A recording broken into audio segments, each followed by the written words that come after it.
हमारे हाथ में मौजूद फोन से लेकर सड़कों पर दौड़ती इलेक्ट्रिक गाड़ियों तक, ये सब कुछ खास खनिजों पर निर्भर है। बिल्कुल। लेकिन क्या होगा अगर इन खनिजों की सप्लाई सिर्फ एक देश के हाथ में हो?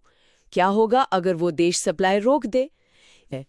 मैंने दस्तावेजों में देखा कि सरकार ने 24 महत्वपूर्ण और रणनीतिक खनिजों की एक नई सूची बनाई है। ये नाम सुनने में तो किसी साइंस फिक्शन फिल्म जैसे लगते हैं।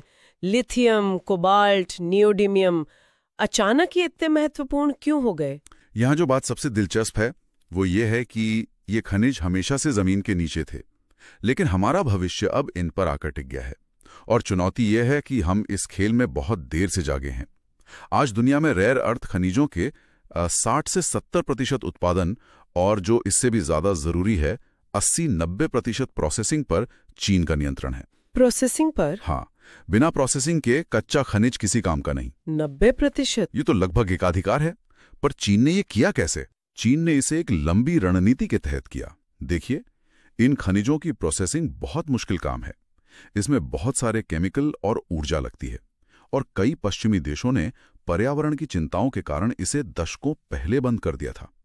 चीन ने उस मौके का फायदा उठाया और इस मुश्किल लेकिन जरूरी इंडस्ट्री में महारत हासिल कर ली। नतीजा यह है कि आज अगर आपको अपनी इलेक्ट्रिक गाड़ी की बैटरी के लिए कोबाल्ट चाहिए या फाइटर जेट के इंजन के लिए परमानेंट मैग्नेट, तो सप्लाई का स्विच चीन के हाथ में है।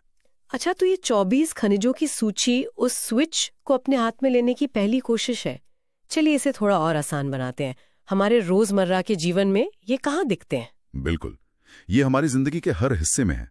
दस्तावेजों में कुछ अच्छे उदाहरण हैं, जैसे छत पर लगे सोलर पैनल जिन्हें फोटोवोल्टाइक कहते हैं, उनमें सिलिकॉन, टेल्यूरियम और इंडियम लगता है। जो इलेक्ट्रिक गाड़ियां भविष्य मानी जा रही हैं, उनकी बैटरियों की जान है लिथियम, निकल और कोबाल्ट। और आपके फोन, हेडफोन या कंप्यूटर में जो छोटे लेकिन शक्तिशाली मैग्नेट होते हैं, वे डिस्प्रोसियम और नियोडिमियम से बनते हैं। मतलब ये सिर्फ बड़ी इंडस्ट्री या राष्ट्रीय सुरक्षा की बात नहीं है, ये सीधे सीधे हरित ऊर्जा और हमारी डिजिटल जिंदगी से जुड़ा है। सिर्फ जुड़ा नहीं है, ये उसकी नींव है। आज की डिजिटल दुनिया का आधार क्या है? Microchip, silicon. और माइक्रोचिप का आधार है सिलिकॉन। हमारे फोन और कंप्यूटर में जो मेमोरी डिवाइस हैं, उनकी क्षमता कोबाल्ट बढ़ाता है। तो ये सूची असल में भारत के तकनीकी भविष्य को सुरक्षित करने का एक ब्लूप्रिंट है। समझ गई। जब ये इतने जरूरी हैं तो सरकार इन्हें निकालने के लिए कुछ अलग कर रही होगी। दस्तावेजों में लिखा है कि अब केंद्र सरकार इन खनिज रियायतों की नीलामी कर सकती है, जबकि खनन तो राज्यों का विषय होता है। क्या इससे केंद्र और राज्यों के बीच कोई टकराव नहीं होगा? ये एक बहुत महत्वपूर्ण और संवेदनशील मुद्दा है। हाँ, पहले खनन से जुड़े ज्यादातर अधिकार राज्यों के पास थे, लेकिन इन 24 खनिजों को रणनीतिक घोषित करके केंद्र ने इनके विकास की जिम्मेदारी अपने हाथ में ले ली है। इसके पीछे सोच ये है कि ये सिर्फ किसी एक राज्य के संसाधन नहीं, बल्कि पूरे देश की सुरक्षा और प्रगति के लिए जरूरी हैं। अच्छा, इसलिए इनका विकास राष्ट्रीय स्तर पर तेजी से और एक तय रणनीति के तहत होना चाहिए। और इसी रणनीति का हिस्सा है वो नया अन्वेषण लाइसेंस। ये पहले के लाइसेंस से अलग कैसे है और इसकी जरूरत क्यों पड़ी? अन्वेषण लाइसेंस एक बहुत बड़ा कदम है। देखिए, इन खनिजों को खोजना, जिन्हें गहरे दबे खनिज भी कहते हैं, जुआ खेलने जैसा है। ये बहुत महंगा और जोखिम भरा काम है। आप करोड़ों रुपए और कई साल लगाते हैं, और हो सकता है कि आखिर में आपको कुछ भी ना मिले। पहले निजी कंपनियां इतना बड़ा जोखिम लेने से कतराती थीं। लेकिन क्या इससे बड़ी विदेशी कंपनियों का एक अधिकार नहीं बढ़ जाएगा? छोटी भारतीय कंपनियां इस जोखिम भरे खेल में कैसे टिक पाएंगी? एक तरह का जायज चिंता है, लेकिन ये नया लाइसेंस इसी का हल निकालने की कोशिश करता है। ये निजी कंपनियों को, चाहे वो भारतीय हों या विदेशी, इस जोखिम भरे काम के लिए प्रोत्साहित करेगा। अगर वे खोज में सफल होते हैं तो उन्हें उसी ब्लॉक में खनन के लिए प्राथमिकता दी जाएगी। एक तरह का इनाम? हाँ, एक तरह का इनाम है। इसका सीधा मकसद देश के भीतर इन खनिजों की खोज को कई गुना बढ़ाना है। सोचिए, हमारे पास एक विशाल भूभाग है जिसके बारे में हमें पता ही नहीं कि नीचे क्या छिपा है। ये लाइसेंस उस छिपे खजाने को खोजने का दरवाजा खोलता है। National mineral exploration and development trust, यानी NMEDTC। बिल्कुल। और देखिए, पहली नजर में ये बस एक नाम का बदलाव लगता है। हाँ, पहले NMET था। जी, पहले था नेशनल मिनरल एक्सप्लोरेशन ट्रस्ट, और अब हो गया है NMEDT। इसमें ये जो D यानी डेवलपमेंट जुड़ा है ना, ये सिर्फ एक अक्षर नहीं है, इसने पूरे ट्रस्ट का मतलब काम करने का दायरा ही बदल दिया है। और यहीं पर ये मामला वाकई दिलचस्प हो जाता है। जानकारी के मुताबिक इस ट्रस्ट को जो अधिकार मिले हैं वो काफी बड़े हैं। बहुत बड़े। मतलब ये कि एनएमईडीटी अब अपने फंड्स का इस्तेमाल सिर्फ भारत के अंदर ही नहीं बल्कि समुद्री क्षेत्रों और यहाँ तक कि भारत के बाहर भी कर सकता है। ये तो एक बहुत बड़ा कदम है। बिल्कुल। और यही तो असली कहानी है। आप इसे ऐसे देखें कि ये भारत का वैश्विक शतरंज की बिसात पर एक बहुत जरूरी कदम है। अच्छा। कई देश, खासकर चीन, दशकों से अफ्रीका और लैटिन अमेरिका जैसे महाद्वीपों में खनिज संपत्ति खरीद रहे हैं। सही बात है। तो ये कदम भारत की उस वैश्विक दौड़ में बने रहने की एक कह सकते हैं महत्वाकांक्षा को दिखाता है। मतलब ये सिर्फ घरेलू खोज नहीं रही अब। नहीं, अब ये दुनिया भर में जरूरी खनिजों की सप्लाई चेन सुरक्षित करने की लड़ाई है। ये सब सुनने में तो बहुत बड़ा लगता है, घरेलू से लेकर अंतर्राष्ट्रीय खोज तक, लेकिन इतने बड़े पैमाने पर काम करने के लिए फंडिंग भी तो चाहिए होगी। हाँ, पैसा कहाँ से आएगा, ये सवाल तो है। तो इसके बारे में क्या जानकारी है? तो देखिए, फंडिंग का भी इंतजाम किया गया है।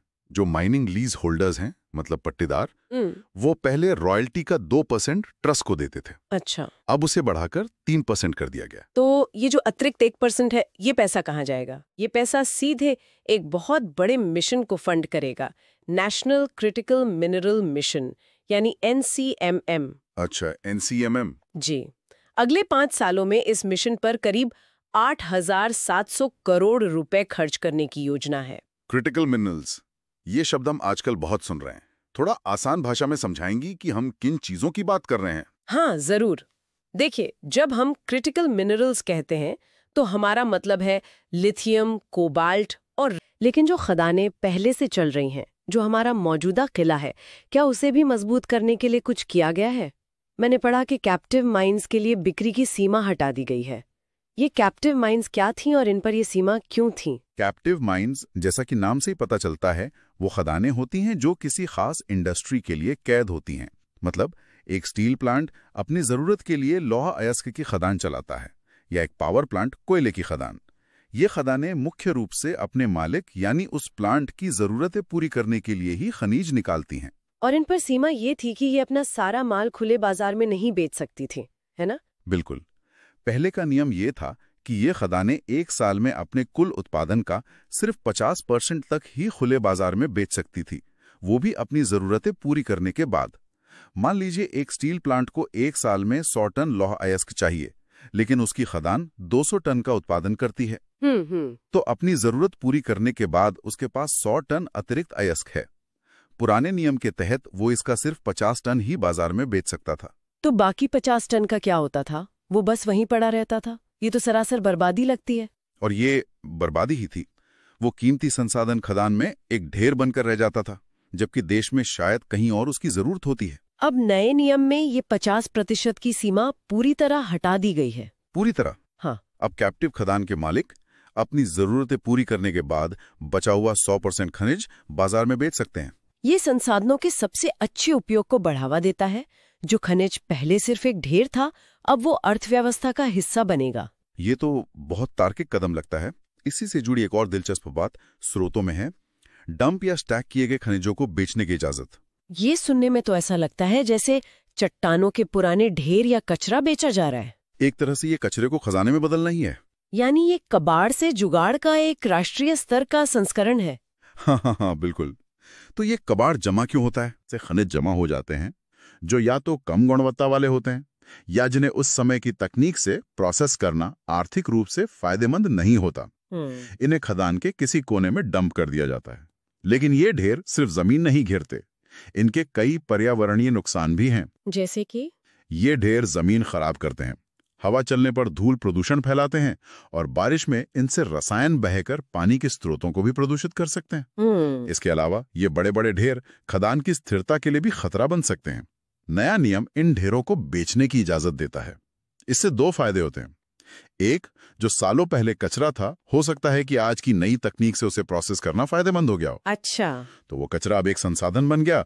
और दूसरा, उन ढेरों को हटाने से पर्यावरण को होने वाले नुकसान भी कम होते हैं। ठीक है, तो कैप्टिव माइंस और डंप्ड मिनरल से हम मौजूदा सिस्टम को बेहतर और ज्यादा कुशल बना रहे हैं, लेकिन क्या सरकार भविष्य के लिए कुछ और बड़ा भी सोच रही है? मैंने दस्तावेजों में खनन क्षेत्र के विस्तार और मौजूदा लीज में नए खनिज जोड़ने के बारे में भी पढ़ा। हाँ, ये भी खनन कंपनियों को प्रोत्साहित करने के लिए बहुत जरूरी प्रावधान है। पहला है खनन जोड़ना।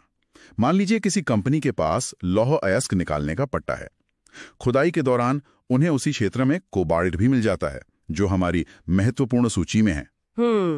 अब उन्हें कोबाल्ट के लिए नई लीज की लंबी और जटिल प्रक्रिया से नहीं गुजरना पड़ेगा। वो बस राज्य सरकार से आवेदन करके कोबाल्ट को अपनी मौजूदा लीज में शामिल करवा सकते हैं। और इसमें सबसे खास बात क्या है? सबसे खास बात यह है कि अगर वो नया मिला खनिज हमारी महत्वपूर्ण और रणनीतिक सूची का हिस्सा है, तो उसे लीज में शामिल करने के लिए कोई अतिरिक्त भुगतान या रॉयल्टी नहीं देनी होगी। कोई अतिरिक्त भुगतान नहीं? नहीं, ये सरकार की तरफ से इन खास खनिजों की खोज को प्रोत्साहित करने का एक सीधा और बड़ा इंसेंटिव है। और क्षेत्र के विस्तार वाला प्रावधान? वो खासतौर पर गहरे दबे खनिजों के लिए है। इन खनिजों के भंडार अक्सर जमीन के नीचे बहुत बड़े क्षेत्र में फैले होते हैं।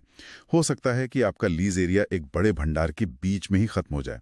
तो सरकार ने एक बार के विस्तार की अनुमति दी है, माइनिंग लीज के लिए 10% तक और कॉम्पोजिट लीज के लिए 30% तक। इसका मकसद ये सुनिश्चित करना है कि अगर कोई बड़ा भंडार मिलता है तो उसे पूरी तरह से निकाला जा सके और वो लीज की सीमाओं की वजह से अधूरा न रह जाए।